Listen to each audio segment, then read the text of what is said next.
dilanda konflik sejak paruh akhir 1970-an. Seturut keterangan sejarawan MC Rikles dalam Sejarah Indonesia Modern, tahun 2008 halaman 626 hingga 627. Konflik bermula dari kemukaan sebagian rakyat Aceh atas cara Jakarta mengelola Aceh. Meski kaya akan sumber gas alam cair, Jakarta hanya memberi porsi kecil keuntungannya untuk Aceh.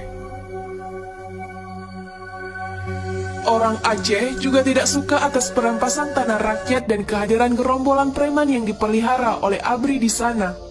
Kemuakan itu lalu memuncakkan jadi konflik menahun. Terjadi perlawanan pertama yang disiasati oleh Gerakan Aceh Merdeka atau GAM, pimpinan Tengku Hasan Tiro, berlangsung selama 1977 hingga 1982. Sempat mengalami masa jeda, pemberontakan GAM muncul kembali pada tahun 1988. Jakarta lantas menghadapinya dengan pendekatan militeristik, teror, dan intimidasi oleh ABRI terjadi di mana-mana, sementara GAM juga tak kendur menyerang pos-pos ABRI.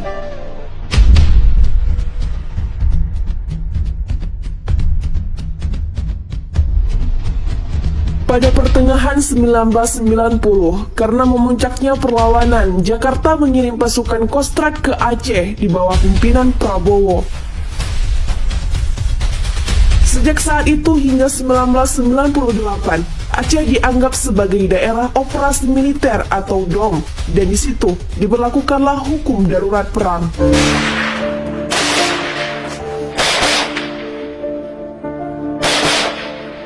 Sejak saat itu hingga 1998, Aceh dianggap sebagai daerah operasi militer atau DOM, dan di situ diberlakukanlah hukum darurat perang.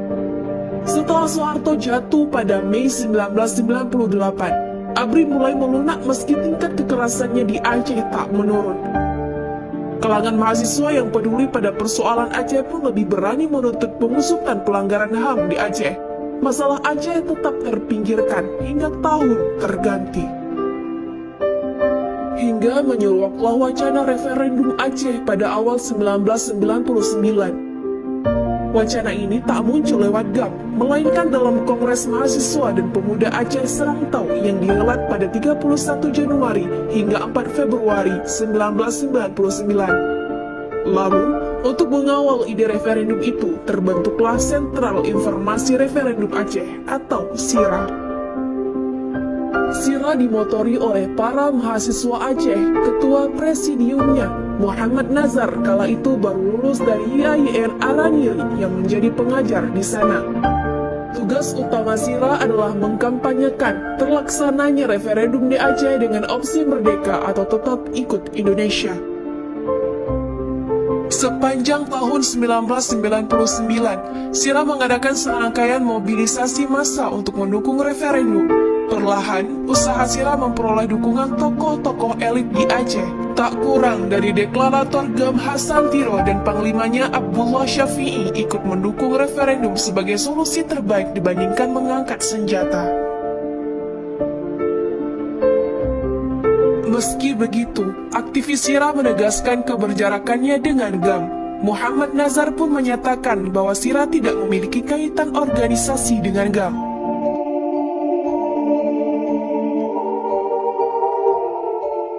Indonesia menginginkan Aceh tetap menjadi bagian wilayahnya.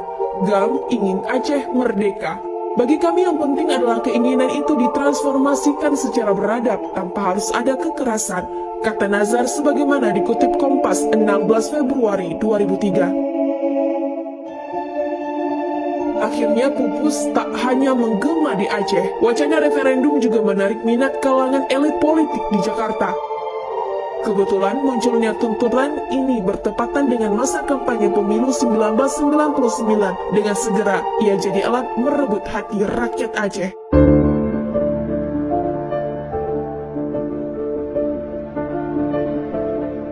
Partai Persatuan Pembangunan atau P3 akan memperjuangkan agar pelanggar HAM di Aceh diusut. P3 juga akan memperjuangkan referendum sesuai dengan tuntutan masyarakat setempat. Demikian juru kampanye P3 Ghazali Abbas pada kampanye P3 di Banda Aceh. Wacana referendum pun direspon positif oleh Abdurrahman Wahid. Masalah Aceh adalah salah satu fokus yang hendak diselesaikan pemerintahnya. Gus Dur berharap setidaknya hal itu bisa menurunkan intensitas konflik di Aceh dan mengusahakan perundingan. Kampanye referendum Aceh kian membesar memasuki November 1999. Usaha-usaha Sira ternyata mampu menarik rakyat Aceh untuk memilih penyelesaian konflik dengan jalan damai. Sejumlah pawai referendum berhasil digelar di Kabupaten Aceh Timur, Aceh Utara, Aceh Jempa, Aceh Besar, Banda Aceh, Aceh Selatan, Aceh Barat, dan Pidi. Puncaknya terjadi pada 8 November 1999, kala ratusan ribu rakyat Aceh menyambut di Masjid Raya Baitur Rahman, Banda Aceh. Dalam apa yang disebut sebagai Sidang Umum Masyarakat Pejuang Referendum, disingkat SUMPR, tampaknya sebagai sindiran kepada lembaga yang saat itu dipimpin oleh Amin Rais, masa aksi lebih lantang menuntut referendum bagi Aceh. Menanggapi aksi rakyat Aceh itu, Gus Dur kembali menunjukkan komitmennya terhadap referendum pada 16 November 1999. Di tengah lawatannya ke Jepang, Gus Dur menjanjikan akan mempersiapkan referendum itu dalam 7 bulan. Satu bulan diperkirakan untuk memutuskan sikap resmi pemerintah dan 6 bulan untuk mengadakan perundingan.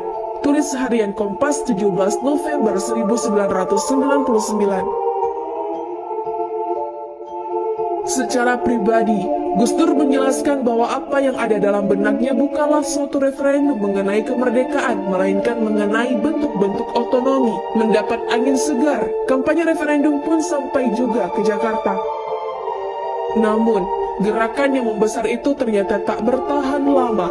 Pada 9 Desember, DPR secara resmi menyatakan tak akan merekomendasikan referendum kepada pemerintah. Itu artinya, jika Gus Dur berkukuh menyelenggarakan referendum, DPR tak akan memberikan dukungan. Tuntutan referendum muncul karena ketidakadilan. Kalau soalnya adalah ketidakadilan, tidak benar bila kita memberikan opsi kemerdekaan, kata Wakil Ketua DPR Sutarjo Sorjo Goritno yang dikutip Kompas 10 Desember 1999. Keputusan DPR itu tentu saja memberatkan langkah Gus Dur dan mematahkan optimisme para pendukung referendum. Pada akhirnya, Gus Dur terpaksa menganulir sendiri dukungannya atas referendum karena kekuatan politik di Senayan tak menyokongnya.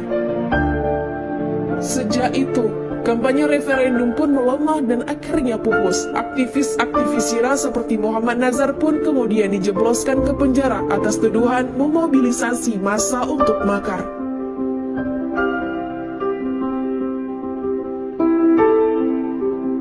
Demikian sebuah kisah yang pernah terjadi pada masa lalu. Akankah masa itu terulang kembali?